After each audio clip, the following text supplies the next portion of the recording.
ನಮಸ್ಕಾರ ಸ್ನೇಹಿತರೆ, ಇಂದು ಸ್ಯಾಂಡಲ್ವುಡ್ ನಲ್ಲಿ ಸಂಚಲನ ಸೃಷ್ಟಿಸುತ್ತಿರುವ ವಿಷಯವೇನು ಗೊತ್ತಾ? ನಮ್ಮ ಡಿ-ಬಾಸ್ ದರ್ಶನ್ ಅಭಿನಯದ ಡೆವಿಲ್ ಚಿತ್ರದ ಮೊದಲ ಹಾಡು ಬಿಡುಗಡೆಯಾದ ಕೇವಲ 6 ಗಂಟೆಗಳಲ್ಲೇ 50 ಲಕ್ಷ ವೀಕ್ಷಣೆಗಳನ್ನು ಪಡೆದುಕೊಂಡು ಮುನ್ನುಗ್ಗುತ್ತಿದೆ. ಡೆವಿಲ್ ಚಿತ್ರದ ಮೊದಲ ಸಿಂಗಲ್ ಹಾಡು ಇದ್ರೆ ನೆಮ್ಮದಿಯಾಗಿ ಇರ್ಬೇಕು ಬಿಡುಗಡೆಯಾಗಿ ಕೆಲವೇ ಗಂಟೆಗಳಲ್ಲಿ ಮಾತ್ರ ಮ್ಯಾಸಿವ್ ಹಿಟ್ ಆಗಿದೆ.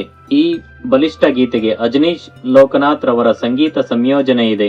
ಬಹುಭಾಷಾ ಗಾಯಕ ದೀಪಕ್ ಬ್ಲೂ ಈ ಹಾಡನ್ನು ಹಾಡಿದ್ದಾರೆ. ಅನಿರುದ್ಧ್ ಶಾಸ್ತ್ರಿ ರವರ ಸಾಹಿತ್ಯ, ಸಂತು ಮಾಸ್ಟರ್ ರವರ ನೃತ್ಯ ನಿರ್ದೇಶನ, ಶಕ್ತಿಶಾಲಿ music, dark vibe, D Boss stylish face, ಅದ್ಭುತ ಸಂಗೀತ, powerful lyrics, blockbuster song, massive entry, boss ಅವರ ಸ್ಟೈಲಿಶ್ ಲುಕ್ ಎಲ್ಲವೂ ಒಗ್ಗೂಡಿಸಿ ಗಮನ ಸೆಳೆಯುವ ಪವರ್ ಪ್ಯಾಕ್ ಟ್ರ್ಯಾಕ್ ಇದಾಗಿದೆ. ಅಭಿಮಾನಿಗಳ ಹೃದಯ ಗೆದ್ದಿದೆ. ಕಾಮೆಂಟ್ ಸೆಕ್ಷನ್ ನಲ್ಲಿ ಹೊಗಳಿಕೆಯಿಂದ ತುಂಬಿ ಬಿಟ್ಟಿದ್ದಾರೆ.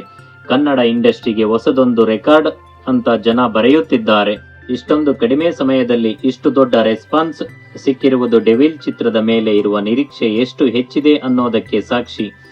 ಈಗಲೇ ಹಾಡು ಇಷ್ಟೊಂದು ಸ್ಪೀಡ್ ನಲ್ಲಿ ವೈರಲ್ ಆಗ್ತಿದ್ರೆ ಮುಂದಿನ ದಿನಗಳಲ್ಲಿ ಏನೆಲ್ಲಾ ರೆಕಾರ್ಡ್ ಬ್ರೇಕ್ ಮಾಡ್ತದೋ ಕಾದು ನೋಡೋಣ. ಈ ಡೆವಿಲ್ ಚಿತ್ರ 12 ಡಿಸೆಂಬರ್ 2025ಕ್ಕೆ ತೆರೆ ಕಾಣುತ್ತಿದೆ. ನೀವು ಈ ಹಾಡನ್ನು ಕೇಳಿದ್ದೀರಾ? ನಿಮಗೆ ಹೇಗನಿಸಿತು? ಕಮೆಂಟ್ ಬಾಕ್ಸ್ ನಲ್ಲಿ ತಪ್ಪದೆ ತಿಳಿಸಿ. ಹೆಚ್ಚಿನ ಅಪ್ಡೇಟ್ಗಾಗಿ ನಮ್ಮ ಚಾನೆಲ್ಗೆ ಸಬ್ಸ್ಕ್ರೈಬ್ ಮಾಡಿ, ಲೈಕ್ ಮಾಡಿ, ಶೇರ್ ಮಾಡಿ.